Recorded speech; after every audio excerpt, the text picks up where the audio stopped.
Hey, happy Friday, family. I just want to check in with y'all. I've been sick for a couple of days, but it pays to have good people around you, like my sister Dottie, who's been taking care of me.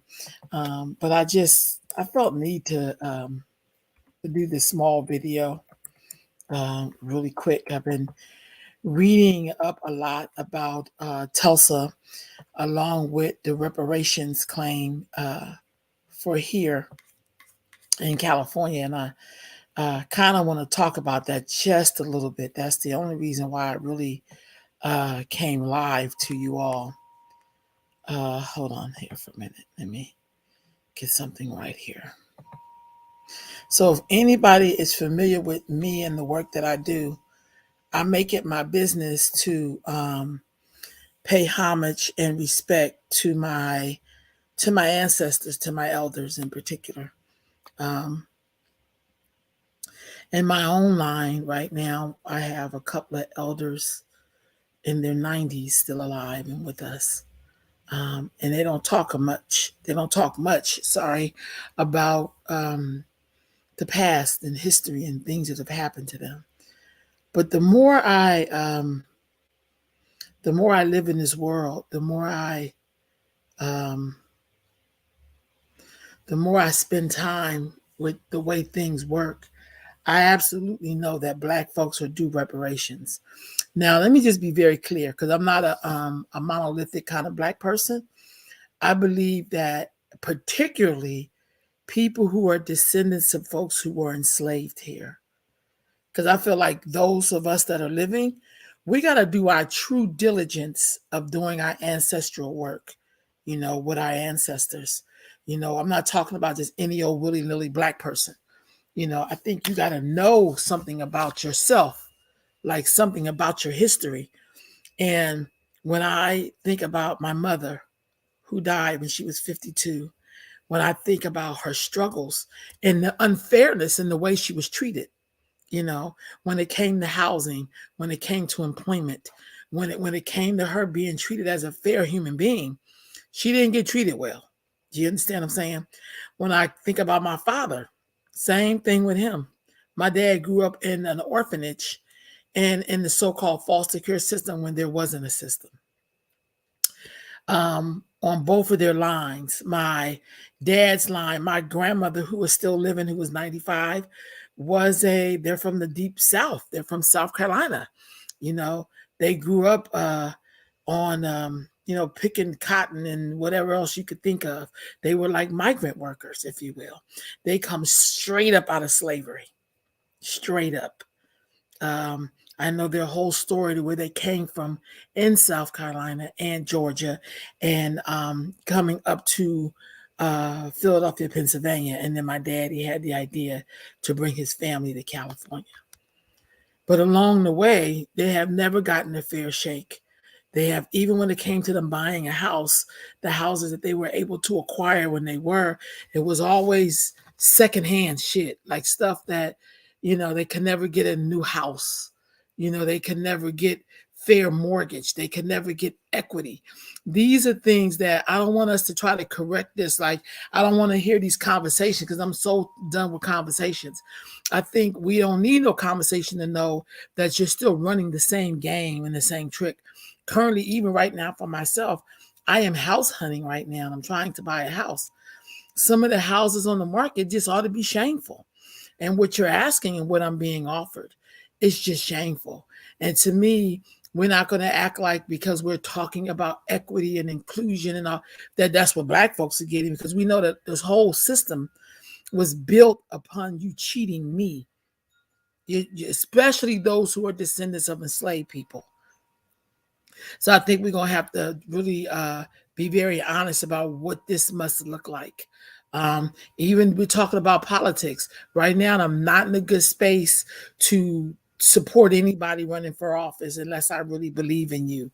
I don't believe in party lines. I think all the parties are horrible. And I'm starting to believe Black folks who follow those shits, they're complicit in the demise of Black culture and Black wealth and Black legacy. They are very much leading us further into a burning house. because they know the house is built upon us, Black folks, not getting a fair shake and not being treated fairly. Something is owed directly to us. I don't know about y'all, but I want my ancestors straight in their claim, because they weren't able to leave me the things that I'm now trying to leave for my nieces and nephews as they grow and start their families. So there's no way around this. Reparations, yes. I feel like when I look at these pictures, let me see if I can find a picture. I don't know about y'all, but I can tell you who my ancestors were that were enslaved in this country. I can tell you the plantation they worked on. See, I feel like we gonna have to do some work. This right here, oh man, it's this thing. So I won't even be able to show you her. There she goes. That is my great great grandmother, who was an enslaved African in Fairfax County, Virginia. She's not Native American family. She was an African woman. I could tell you all about her line. I could tell you, who came out of that line and where I come in the line. I'm going to need those reparations. You understand what I'm saying? It has to be distinct. When I'm around other Black people from other cultures, and anybody know me, I love folks, so I'm cool. But I began to understand the things that are missing when I see them in a unit, and I see mother, father, grandmother. I see them speaking languages from their country to which they migrated from to America. I see them bring all of those resources and them not be interrupted the way my ancestors were interrupted, who built the country, who believed that every step of the way of America, who fought in every war you could think of, who did the best they can to prove themselves over and over again to a country that would never give them a fair shake.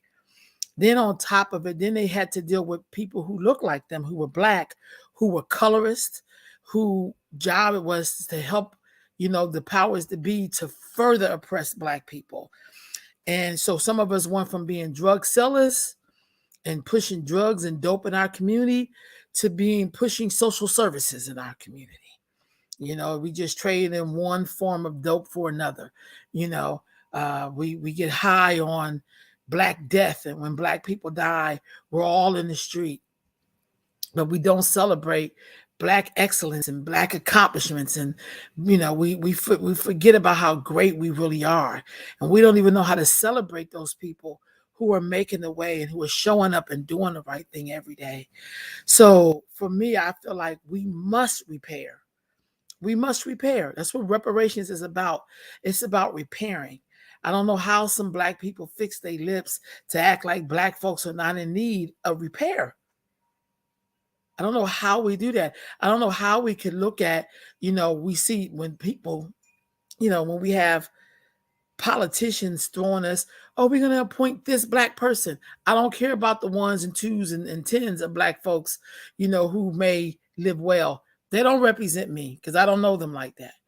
Until I can walk through a neighborhood and see all the Black people owning the section, then maybe we'll talk about that. But you can't even see that. Where I live, I could walk through a whole community and I could see Asian people owning house after house after house after house after house.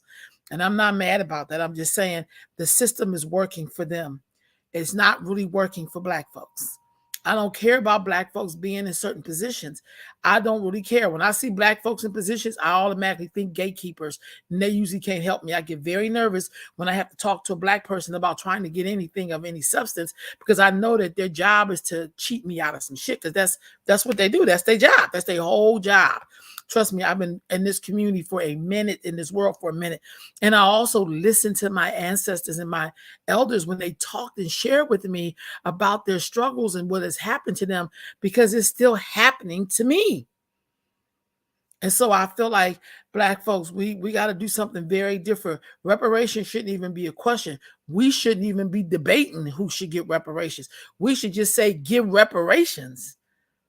Now, y'all know this. Now, if you're African and you just got here, you're not even in line for the reparations. You shouldn't even be debating that. You should be like, give these people their reparations. Because when you're pushing for reparations for things in your country in terms of what was done to you by colonial people, I'll be right there supporting y'all.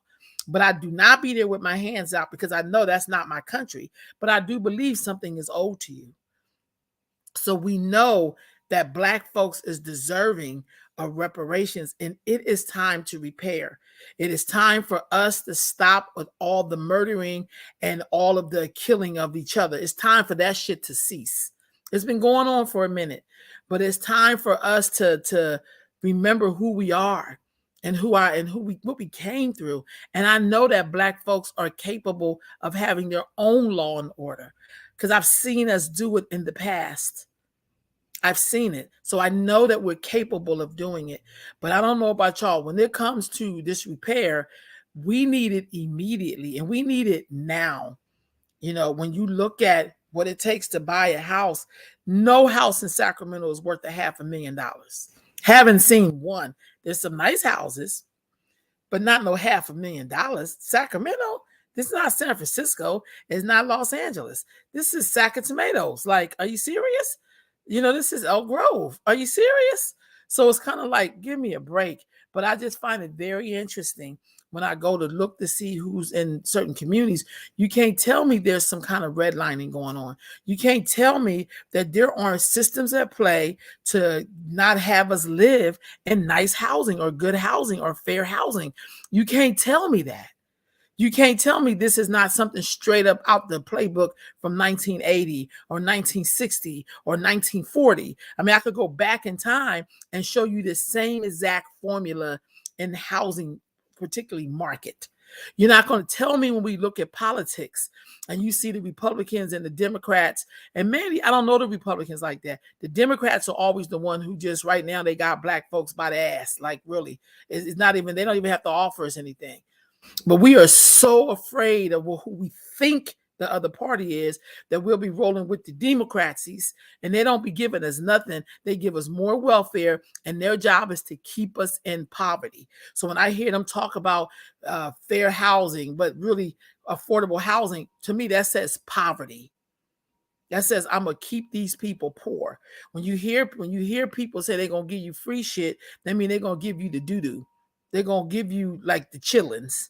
You understand what I'm saying? And we know that chitlin kills us. When every time I see a kidney dialysis place, it going in, it's full of us. It's full of Black folks. You know, we are like so high up on that. What is this really about, family?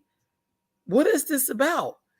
And when will we really, really honestly, because here's the thing, we know Black folks got education, you know, because we claim, you know, I love Judge Mathis, but I hear him talk about how education is the key. And I'm starting to think, well, I don't really know about that because I've met too many educated fools who are supporting a system that further oppresses Black people. Like the education is almost like a programming.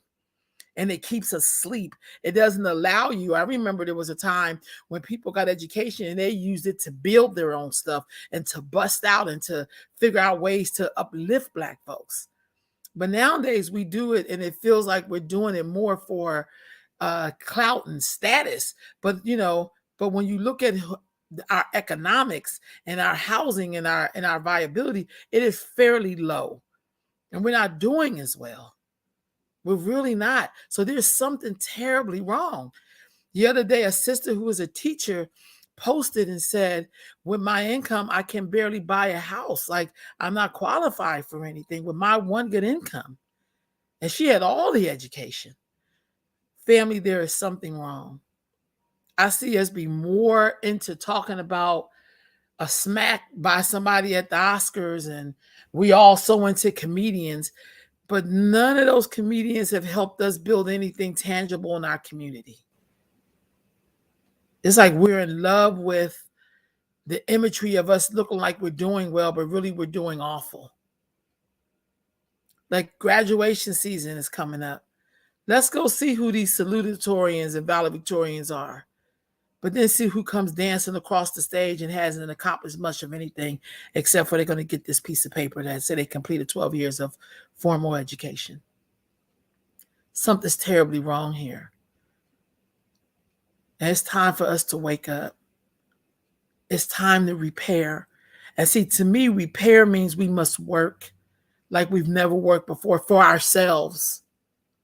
That we have to sacrifice some stuff for ourselves. We can't keep going on like this. Too much blood has been shed for us to be living the way we're living. This is not cool. We did not survive Jim Crow. We did not survive slavery. We did not survive in the belly of those ships coming to this place to build this place, to give every immigrant you could think of an opportunity, and you get denied that same opportunity that you built the country for, that you cannot get opportunity on. That's not okay. And I don't know about y'all, but I could tell you who my ancestors were. I could tell you their names. I could show you their picture. I could show you who they were on the census. And this is just one picture that I have. This is my great-great-grandmother. Okay? She wasn't a white woman. She was black as coal. So ain't no mistaking who she was and who I am. I don't even do mistakes like that. You know, I don't have no brainwash on my brain at all. I'm very proud to be a black woman. Extremely proud. Let's make sure I can show her picture better. So I have to come off of that. I want to show you her picture. This is her. Worked all her life. Straight up off the plantation, not a reservation. She was on a plantation, South Carolina, Gullah Geechees, African woman.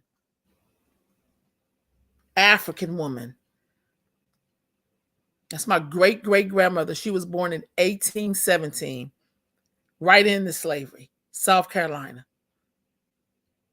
And I feel like, no, it should be not a question about repair. And I mean, I know her story, but I could also tell you the recent stories of what happened and how people got cheated out of their homes, or, you know, people did not get to use their GI Bill. I had uncles. I can go back into all of my history and show you all of my uncles and my father who fought in every war we've ever had, including the Civil War. But did they get the fair shake that is known in America? That we want the Afghanis and Ukrainians and all of them to come to this country to get some benefits that you haven't even given to the people that you enslaved in this country, or nor their descendants. But you constantly come up with systems to cheat me out of the birthright that you know you owe me. You owe me, and you need to pay. You just need to pay.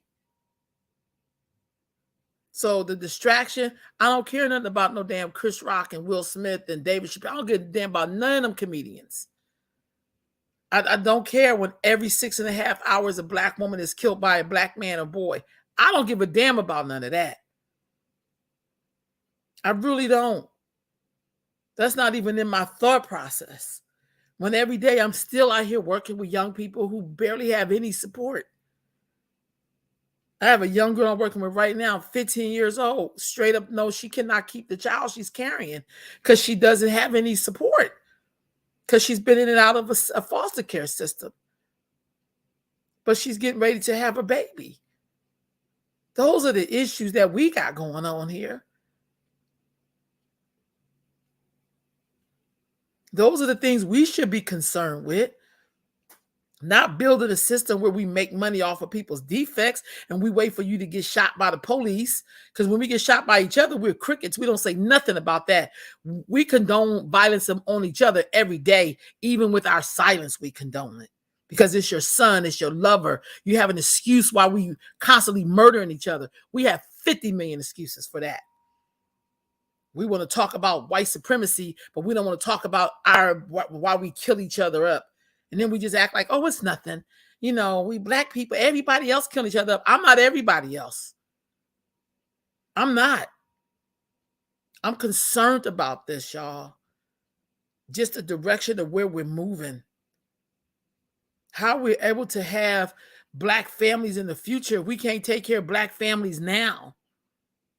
We have an election coming up. I'm trying to be supportive, but I feel like I don't want to see another nigga as a politician. I just don't want to see it. Because all they could tell us is, I'm here and I'm black, but you don't have to give black people nothing. And it hurts like hell when you're going to try to accomplish something, and across the table from you is a person who looks just like you, so you know they're not going to deliver shit for you because they really don't value you at all. That's why they were hired, to make sure they don't give you no deliverables. So yes, it's time to repair. Yes, it's time to repair. I don't even want to talk to a politician unless they're going to tell me something about reparations. How many times we going to meet on this shit? How many times? What is there to meet on? Make sure you put some common, decent people on the reparations board. Not just your homies who, know big words and are educated, but you're not even in touch with the people who are really suffering and who need you to hurry that reparations pack it up. Everybody has gotten something. It's so obvious that we're not valued as Black people. It's so obvious. I mean, Joe Biden's going to help. He's going to help a roach before he helps Black folks, especially those who are descended from enslaved people. He not giving us shit. I don't care. He can nominate the blackest person on the planet, and I'm still not voting for his ass. I'm going to take my chances with the devil. Because at least the devil, I know what the devil could do and won't do. I know. I don't want to do no more frenemies. Frenemies are dangerous. Because they're not really a friend to me. They are really like your hardcore enemy. There's no way in hell that Black folks should be going through what we're going through. There's no way the housing market for us should be looking like this, where we're owning less and less each time you turn around. We're owning less and less and less, and the other groups are gaining more and more and more. Well, what's going on? It don't mean that they're more viable than us, unless there's a whole system that people are participating in to keep us down. I mean, y'all, I'm a student of history. I am one of those people since I was a little girl. See, because I didn't go through that phase of just doing stupid shit. I didn't do that. I listened to my elders since I was a child. I wanted to know what was going on. I'm one of those people who was influenced by the 70s. I know 70s cinema like it's nothing. I remember growing up seeing Black people having the first this and first that, and when we came into color, and I just remember these things so vividly. I remember Black folks doing such heroic things with each other and loving on each other. I remember when crack was blazing in my community, and there was those Black people who stood up and did their best with damn near no support to support people's families because they mom and they dad or whoever were out on crack, but they still had room at the table to feed people's children. I come from those people who did not wait on the government to support them. Never. They was like, we always got room at the table. Let's do this person's clothes, the bigger pot of beans, add some water to the spaghetti. They made sure we all ate and went to school and had our hair done and braided up your hair and the pallet on the floor and we all sleeping on it. And that's who I come from. So yeah, you owe me repair. You owe me repair. I'm here. And what gets me with this whole reparations is that it ain't like y'all stopped, because you never stop. We're in a system that is built off of the system from slavery. It's exactly the same. And then we keep acting like these people are not their ancestors. They're exactly their ancestors. They're running the same exact system. You don't tell me about redlining. I mean, let's go and look at some of these communities and see why we can't move in them. Let's see the houses that they're trying to push us into that they ain't lived in since 1962 or 1955.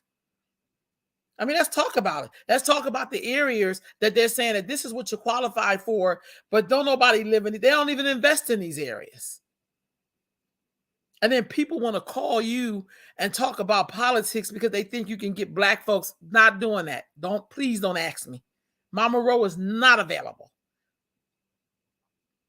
I'm telling people like shit, vote for whatever you want to vote. I don't ever tell people not to vote, but I don't make people feel guilty because they don't vote. See, I don't do fake bullying because I know voting don't mean shit. In this country, you got to get up and get it in. That's how America was founded. I don't be telling people stupid shit like we got to take the high road. Ain't no goddamn high road. It is just the road. That's the lie they tell us. While they taking high road, low road, underground road, another road, all together. They ain't even on the same road we on. But they got us stuck on a bumpy road and trying to be righteous and taking the high road. Give me a break. You're not even on that road. But you're selling the road to me.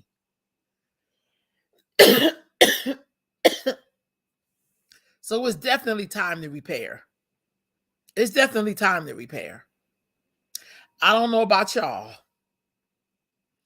but every time I look at my great grandmothers and great grandfathers, and then I look at my great nieces and nephews, I'm like, this has got to change for them. Says, oh, when people try to come and tell me what we got to do is we done did all of that shit. Nothing we're saying to do is new. None of it. We have had every Messiah you could think of come to us. We done made up every Messiah you could think of. We got all the tools, but we just got to do the work to repair. There should not even be no debate around it. I don't know how long it's going to take. I mean, they getting aid and shit to Ukraine quicker than they getting us reparations. I'm not understanding this. I'm not trying to share my reparations because I don't know about them other people. I can tell you what happened to my ancestors. I can tell you what happened to my mama, what happened to my daddy. I can tell you about a government-sponsored crack program that took my daddy out. You want me to talk about that? Because we can talk about that too. So that's not like 100 years ago. That's like 30 years ago, 40 years ago.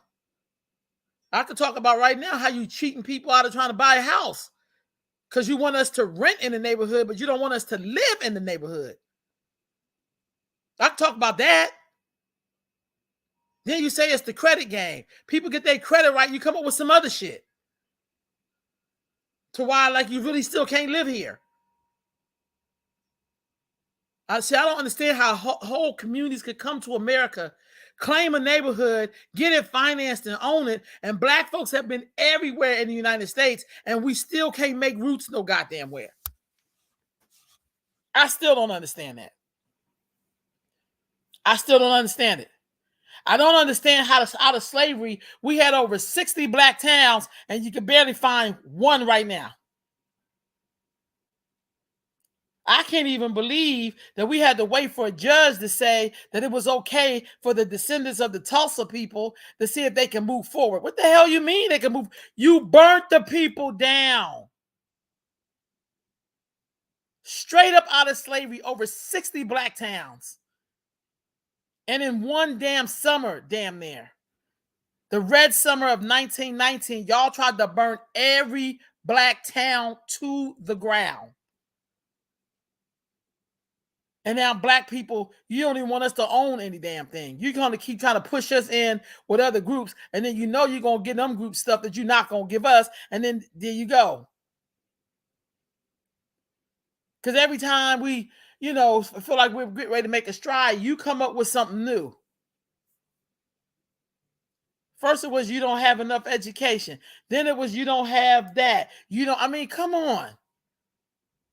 You don't have the right underwear. You know what I mean? Like, your English ain't right. Y'all speak Ebonics. Like, y'all come up with something but people come over here barely speaking English, and no disrespect, but it's the truth. You'll make a way for them. You'll make a way for them. And the people that you kidnapped and did all kind of god-awful shit to, where you tried to take away their whole human rights as a damn person. The things you did to our ancestors, we're still feeling that shit to this day. To this day, we still struggle with it. When I have to say my name is Rolanda. I'm not a German. That word is German. I'm not from Germany. I'm African. Every day I have to deal with your shit and your systems. And then you want me to take a high road. Well, you're not taking no high road. Every day you get to sit on the benefit of your ancestors. You get to sit in their privilege and tell me about inclusion and fairness when you've been nothing but fair. You ain't never even been fair. You have had every advantages known to man. You have had it. and you continue to have it. And then you want to talk about equity and inclusion. I'm just fighting for my right as a human being. I'm just trying to live as a human being. I want to be treated fair like everybody else. But I still got to fight you. You keep running to the head of the line because you keep changing up your shit. And then you want me to stop what I'm doing to make sure you're comfortable. Every time I do something, I got to consider how you going to feel about it. That's exhausting. And that's why Black folks are diabetes high, hypertension high, heart attacks high, kidney failure high, strokes high, cancer high. Everything about us is high. And then we go get high because we always so goddamn low in this society. Come on. And then we try to hype ourselves up. Well, if we just do this, we have done everything. My ancestors they have done everything that you could think of. And I'm still up here fighting for the same shit what we was fighting for, trying to get out of slavery. And I don't want to hear nobody say, we made long strides. Speak for your damn self. Speak for yourself, because you don't know my backstory. I think I've done more fighting with gatekeepers than I have directly with the actual architects of white supremacy. I've been dealing with Negroes who are trying to keep their position on the fucking porch or in the attic. It's just ridiculous. Okay. It's time to repair. It's time to repair. Come on, California. Come on. Come on, California. Come on, Tulsa, Oklahoma. Y'all know.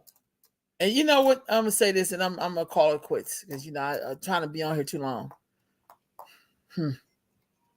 I'm not a religious person, not even by a shadow of a doubt. I'm not trying to be funny. I'm not. But I tell you something, every time you give your this system or whatever you call it, the chance to right is wrong, it just won't do it. I'm saying it just like that. It just won't do it. It's just like in the good. Okay, so look, I grew up watching a lot of movies in the 70s, like Black Gun and Three the Hard Way, and like all of those kind of movies, And it's interesting because when you look at the movies in the 70s, and there was always this thing about the man or whatever. Every time I watch these films, it's like maybe Black people didn't know how to betray, the antagonistic, like the crazy white people in there.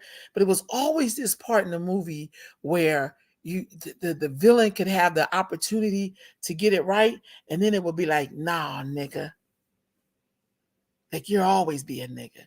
And there is something about wanting to keep Black people in this subservient, you're not a human being level, that I will let any and everybody in and help them before I would ever let you be a human being. Then that's what the goal is. Because the real truth of the matter is Black folks created everybody on the planet. But there is something terribly wrong when you can't even just fucking be fair. You have everything and you still can't be fair. There is something deeply wrong with your soul. There's something wrong in your soul, deep in your being, in your psyche, in your makeup, that even if you tried to be righteous, you really couldn't. There is something in you that says, I must be this way. It's just not in me to give these Black people a fair chance at having good housing. That they should be able to live, that we would have to jack up their interest rate or charge them more for a car, or, just make sure we show them the shitty part. Like, we're going to always offer them the shit. We're going to always talk about giving them more social services programs. Yeah, that's what they need. They can never have industry. You know what I mean?